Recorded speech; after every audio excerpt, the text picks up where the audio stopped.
Welcome to Accessibility for Ontarians with Disabilities Act training through the Upper Grand District School Board. To help improve conditions for the nearly 2 million Ontarians with disabilities, a law was passed in 2005 called Accessibility for Ontarians with Disabilities Act, also known as AODA.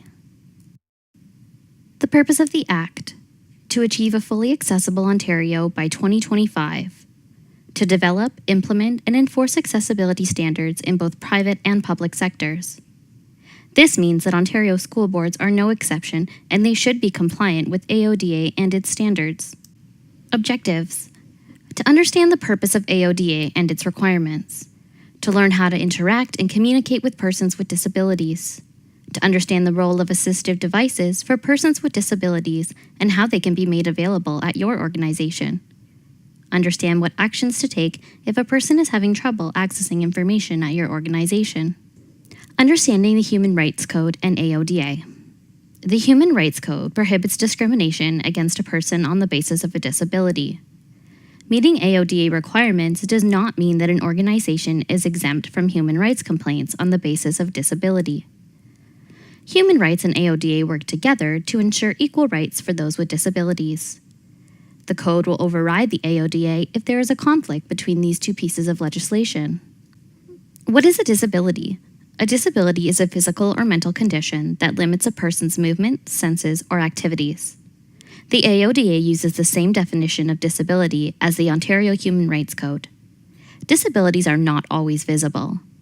Be considerate and aware of any barriers that may cause conflict for visible or invisible disabilities.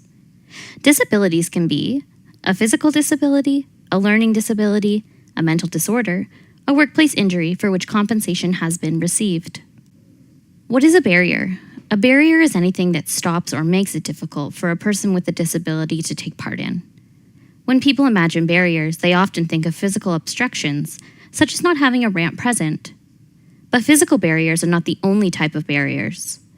The goal of AODA is to identify, remove, and prevent the barriers that make life difficult for those who have disabilities.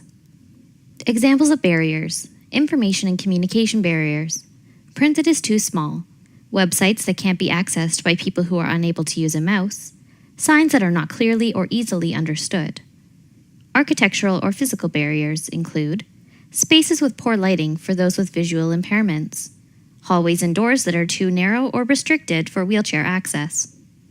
Organizational barriers, barriers that limit people with disabilities from entering or advancing in the workplace. What does accessible education look like? The Ontario Human Rights Commission has its own recommendations regarding accessibility in schools, entitled Guidelines on Accessible Education. These guidelines provide clarification on the following: creating a welcoming environment for students, accommodation process and planning, right to confidentiality and disclosure of information, the undue hardship standard, and rights and responsibilities of those involved in accommodation process. 5 areas of focus for AODA: accessible customer service, accessible information and communications, accessible built environment, employment accessibility, and accessible transportation.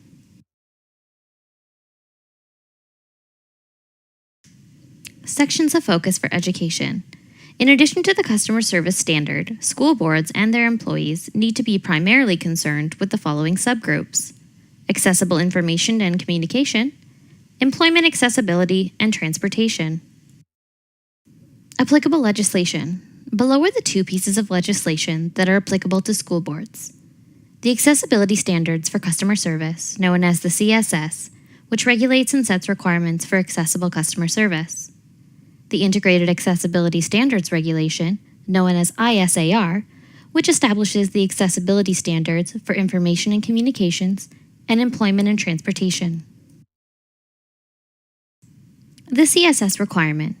In order to provide accessible customer service to those with disabilities, AODA requires employers to create and put in place an accessibility plan that does the following: considers a person's disability when communicating with them, allows assistive devices such as wheelchairs, oxygen tanks, and walkers, allows for service animals, welcomes support persons, lets customers know when accessible services are not available, invites customer feedback, and trains staff on accessible customer service.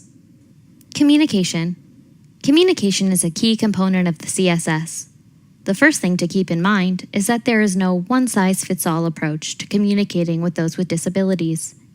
It's best to respond in the most appropriate manner based on the individual circumstances. Remember the following: common sense, patience, respect, and a genuine willingness to help. Tips and tricks for communicating. Hearing impairments. Consider someone has a hearing impairment but can read perfectly well. One person may offer that you talk in a louder voice, whereas another might prefer that you write out what you want to say or use a sign language interpreter. It's always best to simply ask. Vision impairments. Do not assume the customer cannot see you. Speak directly to your customer and offer your elbow to guide them. Be patient and wait for permission to assist. Describe landmarks and be precise with your information. What is an assistive device? An assistive device is a tool, technology, or other mechanism that enables a person with a disability to do everyday tasks and activities such as moving, communicating, or lifting. It helps the person to maintain their independence at home, at work, or in the community. Do not touch or handle any assistive devices without permission. Do not move assistive devices out of your customer's reach, and let your customers know about accessible features at your organization. Some examples of assistive devices include FM transmitter systems or amplification devices, hearing aids, mobility devices such as wheelchairs, walkers, or canes, and oxygen tanks. Common assistive devices such as service animals. Service animals accompanying persons with disabilities are welcome in our facilities. A service animal can be any type of animal, not just a dog. They are a working animal and should be respected as such. Do not touch or address the animal. While the school is not responsible for the care and supervision of service animals, all school staff should respect the importance of service animals for people with disabilities. Common assistive devices such as support persons. Support persons assisting a person with a disability may be a paid professional, a volunteer, a family member or friend. A support person is not an employee of the school who supports a student within the system. Best practices for working with support persons. Address the customer, such as student, parent, or community member, not the interpreter or support person. Look at and speak directly to the customer. You do not need to ignore the support person. However, make sure that your main focus is on the interaction with your customer. Integrated Accessibility Standards Regulation. The IASR ensures that an organization provides a feedback process, that notifications of disruptions are posted, that employees are trained, and the responsibilities of accessibility coordinator and employee are met.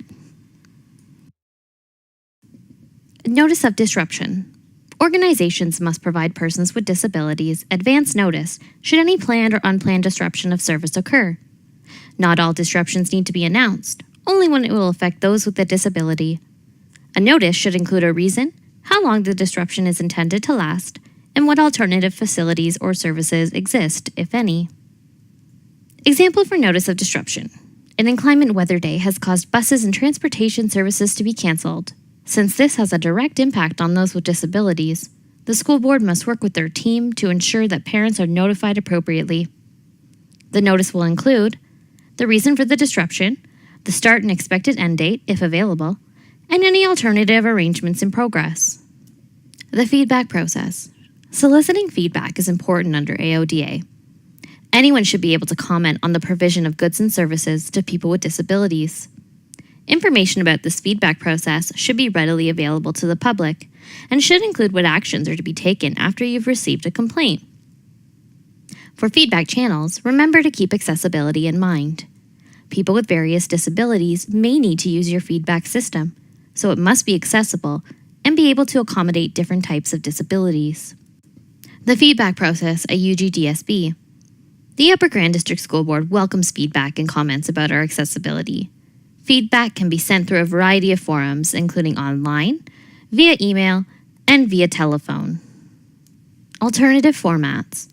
Educational institutions must provide accessibility by way of alternative formats for the following resources: emergency procedures, school websites, and educational and training resources. If information or communications are not convertible, Educational institutions must provide the person an explanation of why the information is not convertible. There are a variety of formats that help people with disabilities. Some examples include larger print, screen readers, braille, audio, and captioning. Alternative formats at UGDSB. By January 1, 2015, schools, offices, and facilities will provide accessible formats and communication support to persons with disabilities when requested to do so. For documents or other communications that are made available to the public or to which the requester is entitled to receive. Some examples include the minutes of a regular session of a board meeting, a school newsletter, a letter from the principal, or a parent-teacher interview. The accessible format or communication support will be provided in a timely manner. The accessible format or communication support will take into account the person's accessibility needs. If there is a cost, it will be no more than that charged to other persons. Staff will consult with the person making the request in determining the suitability of the accessible format or communication support. Quick tips for effective communication. If you are unsure of what to do, ask the person, "May I help you?" The person with the disability generally knows if they need help and how you can provide it. Don't touch a person with a disability without asking. This is even something as simple as a tap on the shoulder. Avoid stereotypes and do not make assumptions about what kind of disability someone has. Some disabilities are not visible, and people are not required to give you any information about any disability that they may have. Always remember to be patient. Don't touch equipment or assistive devices such as wheelchairs, canes, oxygen tanks without permission. If necessary, ask if another method of communication other than speaking would work best. If you do have permission to move a person in a wheelchair, do not leave them in an awkward, dangerous, or undignified position, such as facing a wall or in the path of opening doors. Thank you for participating in this training module. The Upper Grand District School Board is committed to the continual improvement of accessibility and the ongoing removal of barriers in order to provide greater equity for all. For our full policies and procedures manual regarding AODA, click here.